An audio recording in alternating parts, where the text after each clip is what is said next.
Cuando sonó mi teléfono esa mañana, yo estaba revisando unos informes en mi oficina del piso 30, con la vista amplia de Puerto Madero extendiéndose más allá de los ventanales. No esperaba nada fuera de lo normal, pensé que sería algún proveedor pidiendo ajustes o uno de mis gerentes avisando sobre una reunión adelantada. Pero cuando contesté y escuché la voz aguda, casi nerviosa, de la coordinadora de bodas, supe de inmediato que algo no estaba bien. Señora Montenegro. Comenzó con un tono que intentaba ser profesional, aunque no lograba ocultar cierta incomodidad. Le llamo para confirmar que su esposo, el señor Samuel Montenegro, ha solicitado actualizar la lista de invitados. Y, bueno, su asistencia ha sido cancelada. Tardé unos segundos en procesarlo. Creí haber entendido mal. Sentí como el aire se detenía alrededor de mí, como si el mundo hubiera puesto pausa durante un latido. Intenté mantener mi voz firme mientras respondía con una pregunta sencilla. Apenas un hilo de calma forzada, ¿mi asistencia ha sido cancelada? Ella continuó hablando, demasiado rápido, como si temiera mi reacción. Me explicó que Samuel había confirmado la modificación el día anterior, que según él yo prefería no asistir para evitar estrés innecesario, y que, por supuesto, el pago de $40.000 permanecía intacto. No se preocupe, añadió sin darse cuenta de la ironía, todo está cubierto. Solo necesitamos su confirmación formal de la cancelación. En ese instante, entendí algo doloroso. Ella estaba convencida de que yo era solo la esposa problemática que interrumpe los planes perfectos de la familia. Una molestia. Un obstáculo. No tenía idea de quién era yo realmente. No sabía que soy la presidenta del conglomerado que administra los hoteles donde se hospedarán los invitados. La dueña del viñedo reservado para la ceremonia y la firma que sostiene cada contrato que hace posible esa boda. Pero no la corregí. No todavía. Sentí una mezcla amarga de incredulidad y humillación contenida, como si alguien hubiera tirado de una alfombra bajo mis pies de la forma más silenciosa y cruel. La coordinadora siguió hablando, pero ya no la escuchaba. Mi mente repetía una sola frase: Samuel canceló mi invitación. Cuando finalmente colgué, lo hice con una calma que ni yo misma entendía. No levanté la voz, no hice preguntas, no me defendí. Solo apoyé el teléfono sobre el escritorio. Respiré profundo y dejé que la herida recién abierta ardiera en silencio. Sin embargo, mientras observaba la ciudad a lo lejos, un pensamiento comenzó a tomar forma con una claridad inquietante. No tenían la menor idea del error que acababan de cometer. Mientras permanecía en silencio frente al ventanal, intentando procesar la llamada de la coordinadora, mi mente retrocedió sin que yo pudiera evitarlo. Fue un regreso suave, casi inevitable, hacia esas semanas previas en las que todo parecía más simple, o al menos, menos cruel. 3 semanas antes, habíamos tenido una cena en la casa de la madre de Samuel. Recuerdo claramente el ambiente, las luces cálidas, los manteles de flores antiguas que doña Alicia siempre sacaba para ocasiones especiales, y el tono dramático con el que todos describían los gastos de la boda de Federico y Sofía. Entre suspiros prolongados y miradas resignadas, repetían una y otra vez que la situación económica estaba difícil, que los proveedores de calidad en Mendoza eran extremadamente costosos y que no había manera de cubrirlo todo sin endeudarse por años. Yo escuchaba en silencio, moviendo apenas mi copa de vino, mientras observaba cómo la conversación iba formando un cerco sutil alrededor de mí. No me pedían nada directamente, pero dejaban las frases suspendidas con una habilidad casi teatral. Es una lástima que Federico no pueda tener la boda que soñó. Qué mala suerte que no podamos pagar algo más digno para Sofía, si tan solo tuviéramos a alguien que pudiera ayudarnos un poquito. Finalmente, Samuel, con su sonrisa casi ensayada, fue quien terminó de cerrar la trampa disfrazada de súplica. Amor, sería un lindo gesto si tú ayudas. Solo para que la familia no pase vergüenza. Tú sabes, a veces es bueno aportar un poco de paz. No lo dijo como una petición, sino como una expectativa. Una obligación envuelta en ternura barata. Yo respiré hondo, hice mis cálculos mentales y comprendí que intervenir evitaría semanas enteras de drama familiar. Así que tomé una decisión práctica. Seleccioné 3 de los mejores servicios del grupo, los más adecuados para una boda elegante en Mendoza. Y pagué $40.000 de manera anónima. Siempre manejé esas gestiones a través de filiales con nombres distintos al holding principal. Precisamente para evitar confusiones o favoritismos. Nadie, ni siquiera Samuel, sabía que detrás de esas marcas estaba yo. No quería que nadie se sintiera inferior ni que interpretaran mi gesto como un intento de sobresalir. Mi razón era simple: mantener la paz. Y lo logré. Al menos por un tiempo. Esa noche, todos sonrieron como si el mundo volviera a estar en orden, sin sospechar siquiera que su alivio tenía mi firma detrás. Mientras el recuerdo se desvanecía, sentí un nudo formarse en mi pecho. Porque, aunque entonces me pareció la decisión correcta, ahora lo entendía con una claridad devastadora. Nunca pensé que esa generosidad sería usada para borrarme de su historia. Apenas había terminado de repasar en mi mente aquel recuerdo de la cena familiar cuando mi teléfono volvió a sonar. Esta vez era otro número desconocido. Pero el tono insistente me hizo responder casi de inmediato. Al otro lado de la línea, una segunda planificadora de bodas se presentó con voz amable, aunque noté una vacilación. Como si quisiera elegir con cuidado cada palabra antes de decirla. Señora Montenegro, comenzó, solo estoy confirmando las modificaciones realizadas en la lista de invitados. Tengo aquí la instrucción oficial de que usted no asistirá a la boda. Sentí un escalofrío correrme por los brazos. No era una equivocación. No era una mala comunicación puntual, era un mensaje claramente articulado y repetido por personas distintas, con la misma seguridad. Intenté mantener mi voz serena mientras preguntaba: ¿quién dio esa instrucción? Ella respondió con suavidad, casi en un susurro profesional: el novio y su familia. Dijeron que debía gestionarse todo a través del nuevo número que ellos proporcionaron. Hubo un silencio ligero antes de que agregara: de hecho, el contacto que figura como usted no coincide con este teléfono. Mi respiración se detuvo un instante. Samuel había reemplazado mi número personal con el de otra persona. Él mismo había modificado mi identidad dentro del sistema de proveedores, como si yo fuera una variable sustituible, un trámite que podía ajustarse sin miramientos. No reaccioné de inmediato. Mi entrenamiento empresarial me obligó a conservar las formas, pero por dentro algo comenzó a quebrarse. Agradecí con un murmullo. Colgué lentamente y apoyé el móvil sobre mi escritorio. Sentí un nudo formarse debajo de mis costillas. Esa mezcla de incredulidad y dolor que uno experimenta cuando algo no solo duele, sino que humilla. Lo más sorprendente no era la cancelación en sí, sino la naturalidad con la que todos lo comunicaban. Ninguno expresaba duda, ni empatía, ni siquiera incomodidad. Para ellos, que yo fuera apartada del evento parecía algo razonable, casi cotidiano. Un choque cultural duro, frío, en esa familia. Las decisiones tomadas entre ellos se aceptaban sin cuestionar, y yo, simplemente no contaba. No era más que un estorbo que se retiraba para no interrumpir la armonía fingida. Mis dedos temblaron un instante sobre el escritorio, pero me obligué a mantener la postura. Sabía que no podía derrumbarme ahí. No todavía. Mientras observaba el reflejo de mi rostro en la pantalla negra del teléfono, entendí por primera vez que lo que estaba viviendo no era un simple malentendido. Era un acto consciente, orquestado, y repetido con la tranquilidad de quien está seguro de que su víctima no responderá. Ese pensamiento fue el que más dolió. Después de la segunda llamada de las planificadoras, supe que no podía quedarme con la duda. Si la decisión realmente venía del novio y su familia, entonces quería escucharlo directamente de ellos. Quería darles, en el fondo, una última oportunidad de decir la verdad. Llamé primero a Paula, la hermana mayor de Samuel. Y luego a Federico, el novio. Ninguno se mostró sorprendido. Ninguno preguntó qué había pasado. Ambos recitaron, con ligeras variaciones, el mismo discurso azucarado. Como si lo hubieran ensayado frente al espejo, que todo era por mi bienestar, que no querían verme estresada, que preferían una ceremonia más íntima, más tranquila.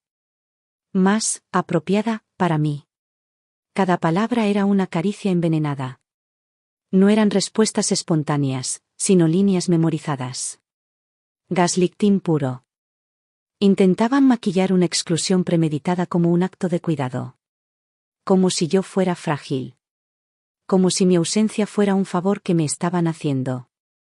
Colgué con el teléfono contra el pecho, los ojos cerrados y el alma helada. Eso no había sido un error. No era una confusión. Ni siquiera una torpeza familiar. Era una decisión planeada. Acatada. Repetida sin vergüenza. La puerta se me cerró de la manera más silenciosa y calculada posible. Y lo peor era que ellos creían que yo nunca lo notaría. Cuando terminé de hablar con Federico, sentí que el aire de mi departamento se había vuelto demasiado denso. Como si las paredes mismas hubieran escuchado todas esas mentiras disfrazadas de preocupación. Necesitaba salir, respirar, moverme hacia un lugar donde mi nombre aún tuviera peso. Así que tomé mis llaves, mi bolso y conduje directamente hacia la oficina en Puerto Madero. El cambio de ambiente fue casi quirúrgico. Como si una mano invisible hubiera levantado un telón para mostrarme otro mundo. El ascensor se abrió y el bullicio controlado del piso ejecutivo me envolvió de inmediato, el sonido de tacones sobre el mármol, los saludos respetuosos. Las pantallas mostrando informes de ocupación en distintas propiedades del grupo. Allí, nadie me hablaba con condescendencia. Nadie dudaba de mis capacidades emocionales. Nadie me trataba como si fuera frágil o demasiado sensible. En ese espacio, yo era Ana Belén Montenegro, presidenta del holding. Arquitecta del crecimiento de toda una red de hoteles y resorts en Argentina. Una mujer cuya firma abría puertas. Cerraba acuerdos y movía cifras que mi familia política ni siquiera sería capaz de imaginar. Apenas crucé el pasillo, Gabriel Allende, mi socio más cercano. Salió de la sala de juntas con expresión de preocupación. Te estuve llamando, dijo mientras me abría la puerta para que pasara. Yo respiré hondo y le conté, sin adornos. Lo ocurrido con las planificadoras. No necesitó escuchar mucho para entender. Se dejó caer en una silla y murmuró con una franqueza que solo un aliado verdadero puede permitirse. Ana, esto no es un error. Es una falta de respeto. Y grave. Su reacción honesta contrastó de manera brutal con las excusas enlatadas de la familia Montenegro. Allí, en la oficina, nadie intentaba manipularme. Nadie convertía mis emociones en pretextos. Nadie buscaba infantilizarme. Al contrario, mis ejecutivos me consultaban decisiones estratégicas. Mis socios confiaban en cada análisis que hacía, y mi equipo operaba bajo la certeza absoluta de que yo sabía exactamente qué hacía. El contraste me golpeó como una revelación inevitable. En casa, me minimizaban, en los negocios, me consideraban una líder indiscutible. Y mientras escuchaba a Gabriel hablar sobre contratos, cláusulas y derechos, algo empezó a despertar dentro de mí. No era rabia. No era tristeza. Era una conciencia silenciosa. Precisa, casi eléctrica. El primer indicio de un poder que ellos, Samuel y toda su familia, jamás imaginaron que yo poseía.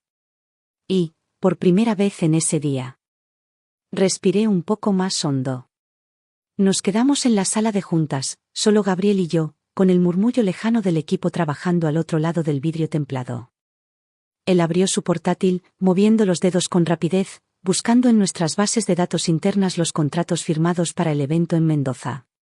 Yo lo observaba en silencio. Aún con la sensación amarga de haber sido tratada como si no existiera, pero algo dentro de mí empezaba a tensarse de un modo diferente. No sabía que estaba a punto de presenciar la pieza que faltaba en todo este rompecabezas. Acá está, murmuró Gabriel finalmente mientras giraba la pantalla hacia mí. En una sola página aparecían los nombres de todos los proveedores del evento: catering, alojamiento, transporte de invitados, música en vivo, decoración. Y el viñedo reservado para la ceremonia. Y junto a cada uno de ellos, un mismo detalle se repetía como una huella inconfundible: todos estaban registrados bajo filiales de Montenegro Hospitality Group. ¿Te das cuenta?, dijo Gabriel, señalando una de las líneas. No solo eligieron servicios de tu grupo, es que literalmente todo lo que contrataron para la boda pertenece a tu holding. Desde el sommelier hasta las carpas del jardín. Mi corazón dio un vuelco. No por sorpresa, porque yo conocía perfectamente las operaciones del grupo, sino por la comprensión repentina de que había estado financiando, coordinando y sosteniendo la boda completa sin que nadie en esa familia lo supiera. Y peor aún, mientras yo había puesto los recursos, ellos habían decidido borrar mi presencia. Como si fuera no solo prescindible, sino molestia. Esto es perfecto jurídicamente, continuó Gabriel con una tranquilidad casi académica. Todos los contratos están a nombre de nuestras empresas, firmados con las cláusulas estándar. Legalmente, vos tenés derecho a cancelar, modificar, auditar o reprogramar cualquier servicio.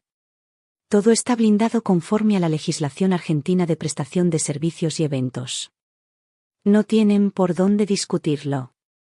Sus palabras caían como martillazos suaves pero definitivos.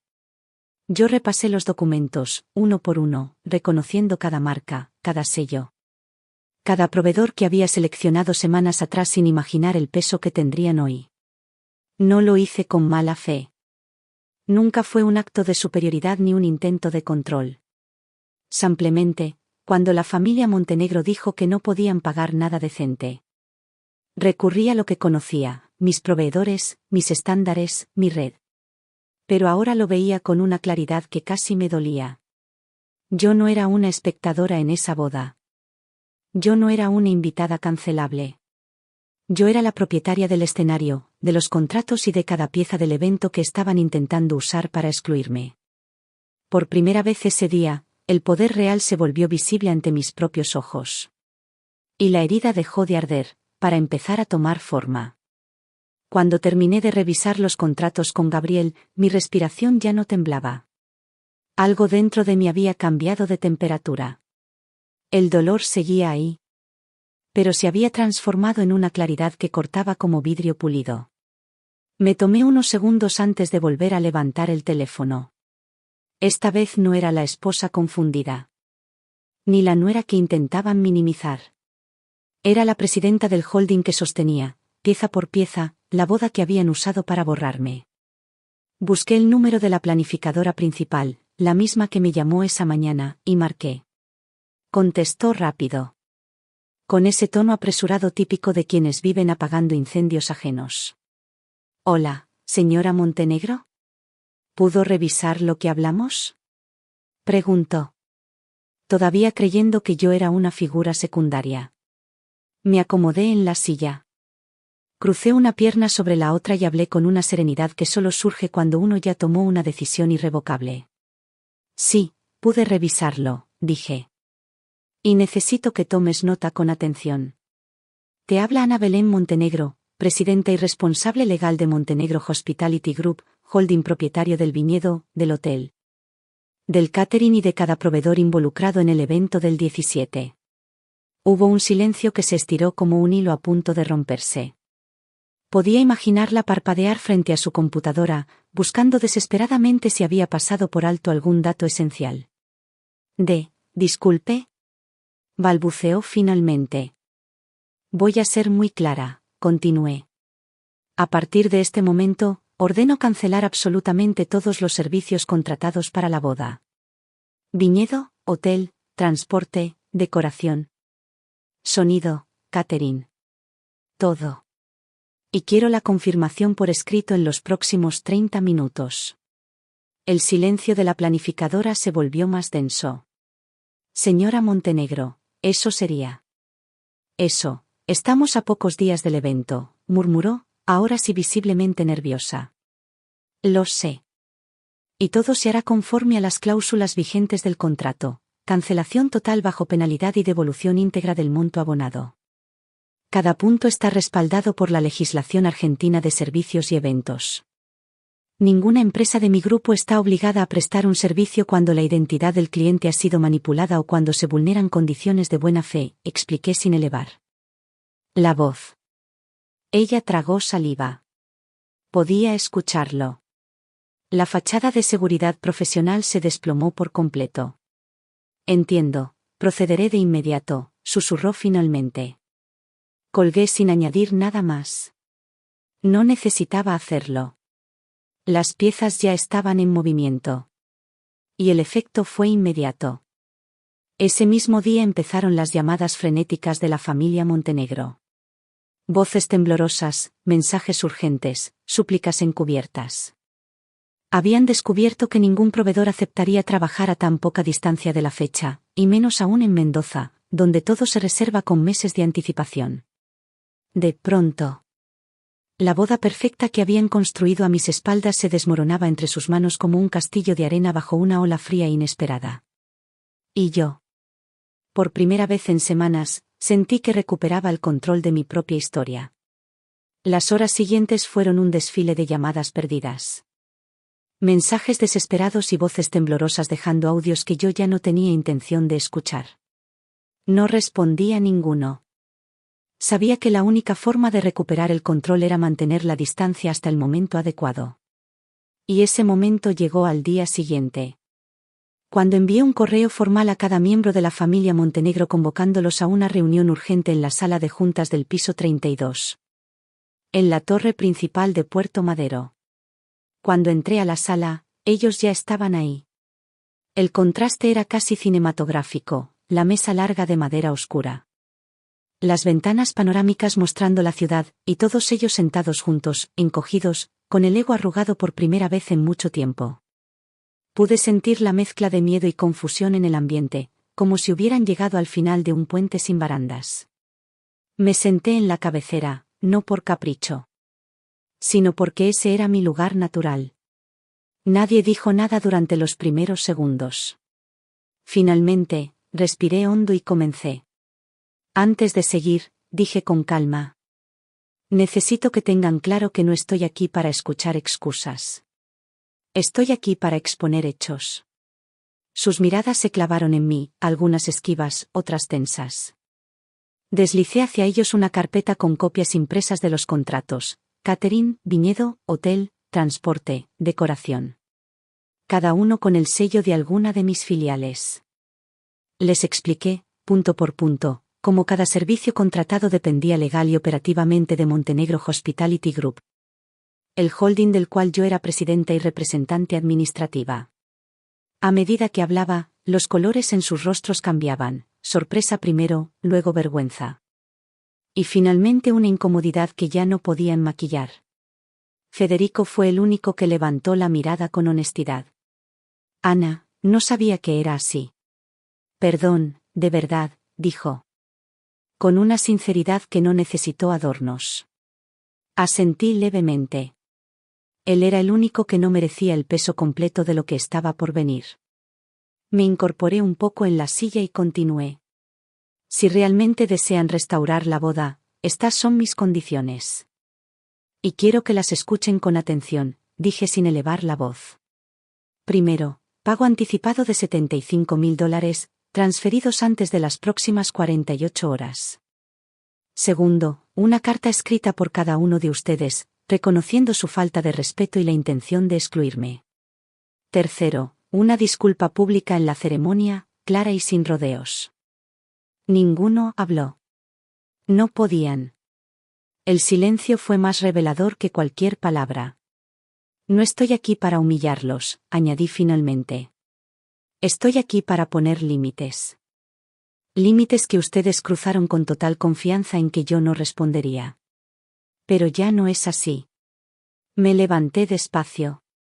Recogí mis documentos y concluí con una firmeza tranquila: la decisión es suya.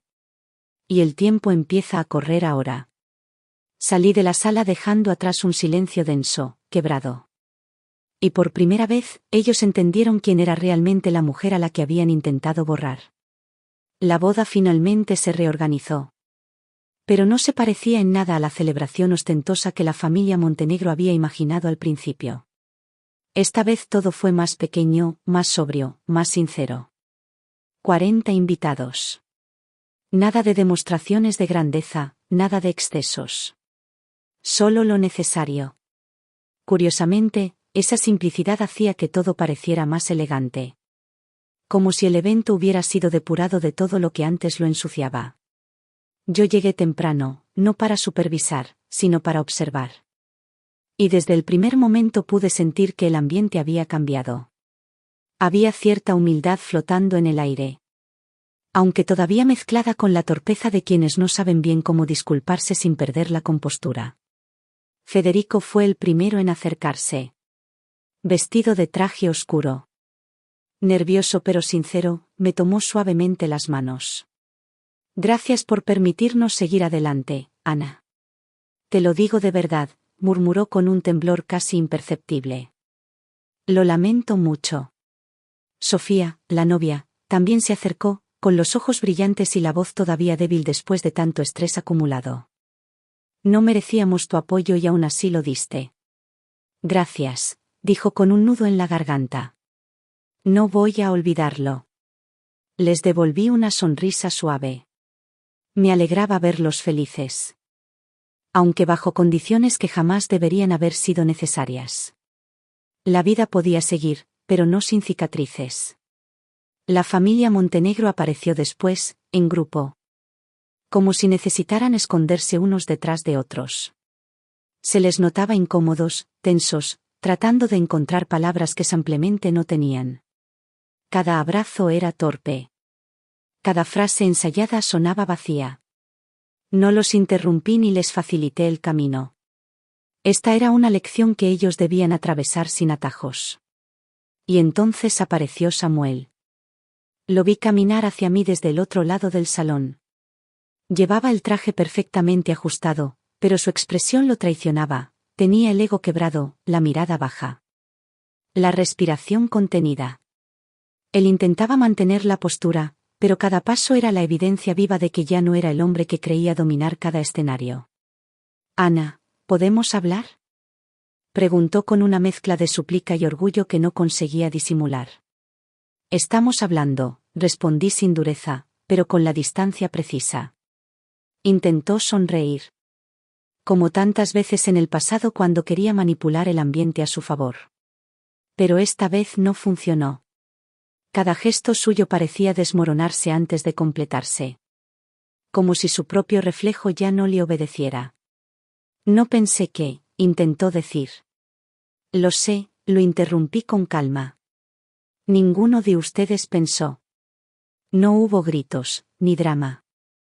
Ni escándalo. Solo la aceptación silenciosa de que entre nosotros ya no quedaba nada. Yo ya no pertenecía a su mundo. Y él finalmente lo entendió. Me alejé caminando hacia la terraza iluminada, dejando atrás a un hombre que por primera vez no sabía qué hacer sin mi sombra. La mañana después de la boda amaneció con un cielo gris, como si el clima supiera que algo estaba por terminar definitivamente. Yo ya había tomado mi decisión la noche anterior, cuando regresé a la habitación que compartía con Samuel y empecé a empacar en silencio. No lloré. No dudé. Simplemente doblé mi ropa y la guardé en la valija con una calma que nunca antes había sentido. La calma de quien por fin comprende su propio valor. Cuando terminé, dejé sobre la mesa el anillo que él siempre decía que me hacía ver presentable. Lo observé unos segundos. Ya no significaba nada. A media mañana escuché golpes apresurados en la puerta del departamento. No necesitaba mirar por la mirilla para saber quién era. Abrí y allí estaba Samuel, despeinado, ojeroso. Con el traje arrugado y un ramo de flores que temblaba en sus manos. Ana, por favor, susurró, como si la voz se le quebrara por dentro. No me dejes así. No quise hacerte daño. La familia se confundió, yo también, pero podemos arreglarlo. Por favor, hablemos. No me dejes. Sus ojos estaban llenos de lágrimas verdaderas, pero ya no eran mi responsabilidad. Samuel, respondí con un tono sereno, casi amable. No hay nada que arreglar.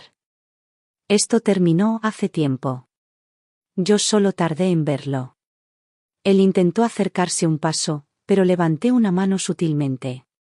No como rechazo violento, sino como una frontera que ya no podía cruzarse. Podemos ir a terapia, si querés, insistió. Yo cambio. Te lo juro. No tengo interés en que cambies para mí, dije con absoluta sinceridad. Y vos tampoco lo harías. Esto es lo mejor para los dos. No hubo gritos. No hubo escenas dramáticas. Él lloró en silencio. Y yo lo miré con la dignidad tranquila de quien finalmente se puso en primer lugar. Después cerré la puerta con suavidad. No con rabia. Con final. 3 meses después, mientras caminaba entre las instalaciones nuevas del resort en Mendoza, sentí que mi vida había tomado una forma completamente distinta. La apertura del hotel superó todas las expectativas: alta demanda, excelentes críticas, alianzas estratégicas nuevas y un equipo que me miraba con admiración sincera. Mi carrera estaba en ascenso, con proyectos en Bariloche y una expansión prevista para Chile. Pero lo más valioso era otra cosa: la paz emocional que llevaba conmigo a todas partes. Un silencio interno que no dolía, sino que fortalecía. Una mañana, al cortar la cinta inaugural del nuevo salón principal, pensé en Samuel por última vez.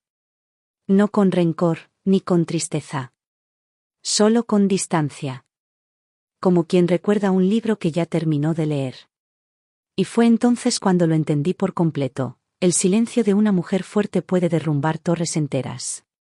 Y yo, al fin, había encontrado el mío.